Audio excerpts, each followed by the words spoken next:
Welcome to Dealmakers. I'm Sarah Sharp. I'm a real deal attorney who helps people buy and sell businesses every day. And I'm going to tell you how to stop getting your letters of intent rejected so much. There are 5 things you absolutely have to keep in mind when you're deciding what you want to offer on a business, specifically relating to the purchase price that you're offering. And I will line them all out for you. The last one is really, really important and is the number one reason that I see people get their letters of intent rejected. Before I go any further, please like and subscribe.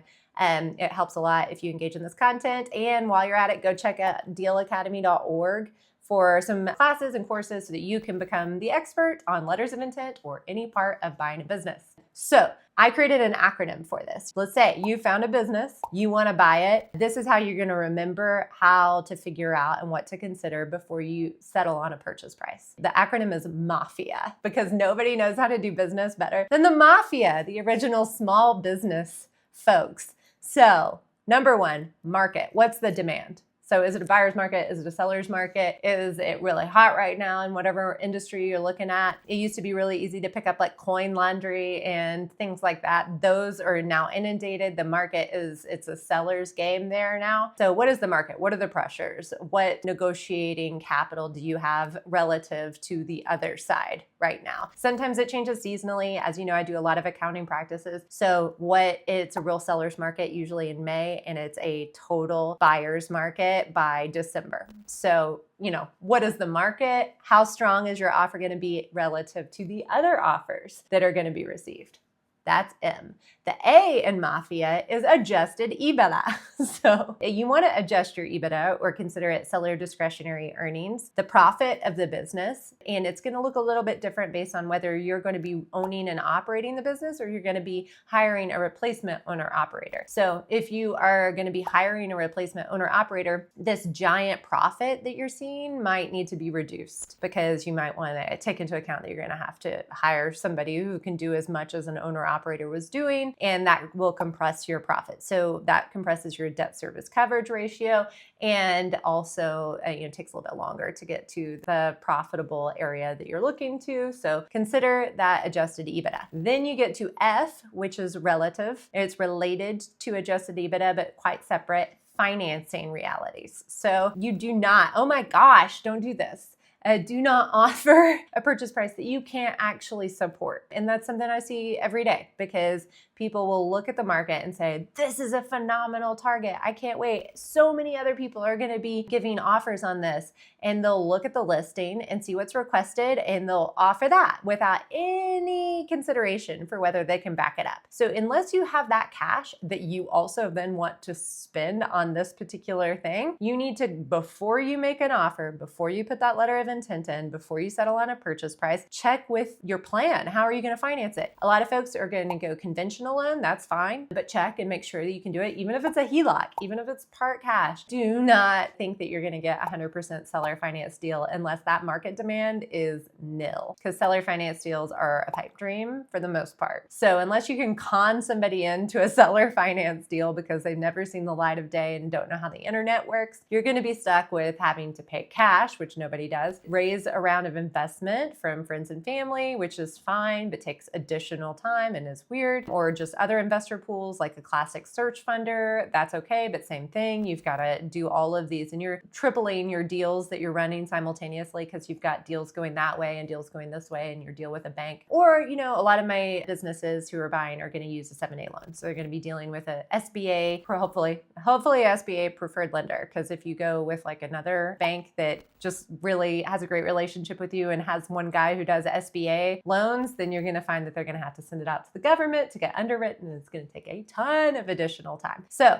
if you're going with an SBA preferred lender, I have lots of opinions about those, so please reach out to me. If you're going with an SBA preferred lender, you want to vet your offer with them before you offer it. It doesn't mean that it's not a guarantee that they're going to give you that, but at least it's within the realm of reasonable. So financing realities are really important. What I find in my area, since I'm mostly working with folks who are below the $5 million purchase price range is that a lot of the buyers are looking at 7A loans. And so one listing will have lots of offers from people who are subject to the same financing considerations. And those banks, they will finance something based on the past, the history of cash flow, not projected future. They are not speculative at all. And that can be a little bit, mean to say maybe about the banks, that they only care about the past and they're so conservative. But you also need to always remember everything, like put on your hat, always remember what the other person's position is, right? And the bank is not a startup financer. They don't get invest in the next Facebook and become a gajillionaire because they made a great speculative investment. Their best case scenario is getting their money back with interest.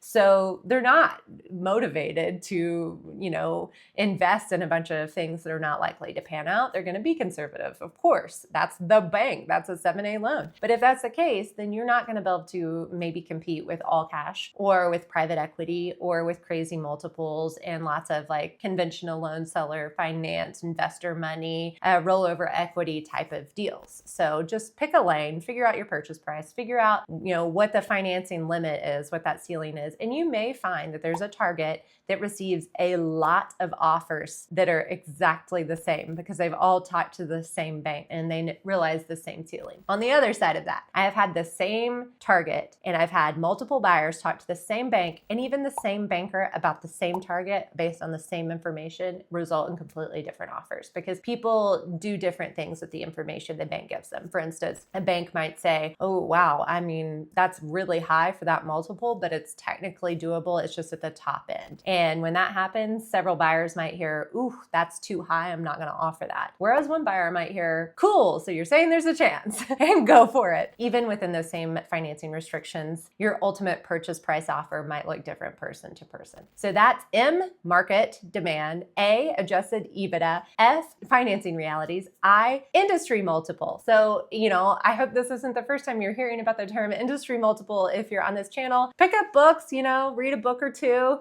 and maybe wait until you know a little bit more before you make an offer because industry multiples are real bread and butter in the buying a business game. It is, every one of them has them. Check out the next code, the NAICS code that specifies which industry you're dealing with and do some research on what they're trading at. So, you'll see that, okay, in this industry, people are buying between 5 and 8x the adjusted EBITDA or the SDE, or they're trading between 0.9 and 1.3x the gross revenue. I don't care for purchase prices to be based on a gross revenue model because it doesn't leave any toehold in the deal for you to revise your purchase price if it turns out something in diligence is different than you expected. So my preference is if you have a letter of intent, you put your purchase price in there, you show your work, you explain what you based it on, and you make that a multiple of adjusted EBITDA or SDE or profit or any other metric, then going to be able to vet through the diligence process so that if then it's a lot less profitable business than you initially thought, you have an easy way to say, hey, I said 4.4x this multiple, I'm sticking with 4.4x, but this denominator changed and we all agree. And that's a really comfortable way to,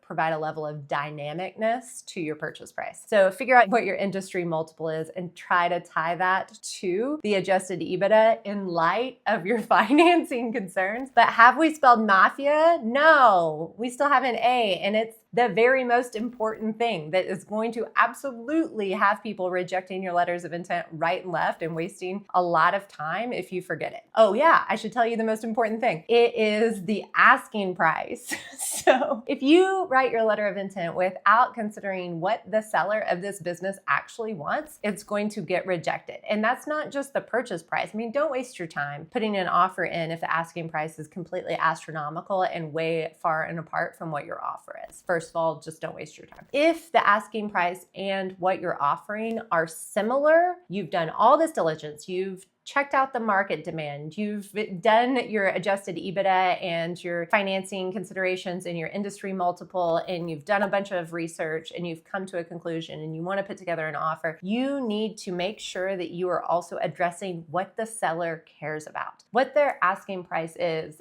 partially the number, but it's also other things. Do they own the office? that you're going to be leasing from them, it might be really important that you lease it from them instead of another buyer who would not be leasing the office and they'd be left trying to find a tenant, right? Do they have a lot of employees they really want you to take care of? Well, specify that you're going to be taking care of those employees. Do they really care about their clients and they want to make sure there's a continuity of wonderful services? Well, then specify that in your letter of intent. Speak to what they care about the most and explain how you're going to accomplish it. So if you have a business and you have no experience running a business like that, explain how you're going to get up to speed and make sure that you address what the seller's actual ask is in your letter of intent. Use the language they use in any correspondence you've had with them and make sure you reference back to it so they know that you're listening. And with all of that, MAFIA, you will have a winning letter of intent and your letter of intent won't get rejected a million times. So if you found this valuable, you'll really appreciate the next video. So